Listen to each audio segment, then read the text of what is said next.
Spain میں مقیم پاکستانی مسیح کمیونٹی کے وفد کی قونصل جنرل بارسلونا مراد علی وزیر سے ملاقات و اپنے احسان جڑاوالا کے حوالے سے قونصل جنرل سے گفتگو کی۔ بارسلونا سے ممتاز منیر سہوترا کی رپورٹ دیکھیے۔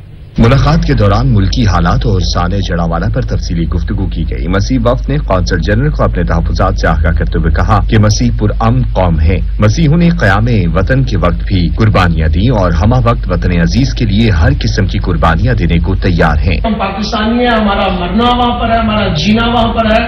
ہم نے ہمارے کیونکہ آباء و اجداد ہیں، ہماری وہاں پر ہمارے لوگ رہتے ہیں پورے چاروں صوبوں میں۔ ہم پاکستان کی سالمیت کے لیے دعا کرتے رہیں گے، ہمیشہ کرتے رہیں گے۔ قونصل جنرل مراد علی وزیر کا کہنا تھا کہ اسلام ہمیں انسانی اخوت، دردمندی، مذہبی مفاہمت اور باہمی احترام جیسی اقدار کا درس دیتا ہے جو ہماری انسانی خاندان کو باہم جوڑے رکھتا ہے۔ ہم سب کو متحدہ انسانی خاندان کی حیثیت سے اکٹھے رہنے کی تحریک چلانی چاہیے۔ قونصل جنرل نے سانحہ جڑاوالا پر مسیح وفد سے اظہار یکجہتی بھی کیا۔ اس موقع پر ملک کی سلامتی اور بقا کے لیے خصوصی دعا کی۔ ممتاز منیر سہوترا، اسپین۔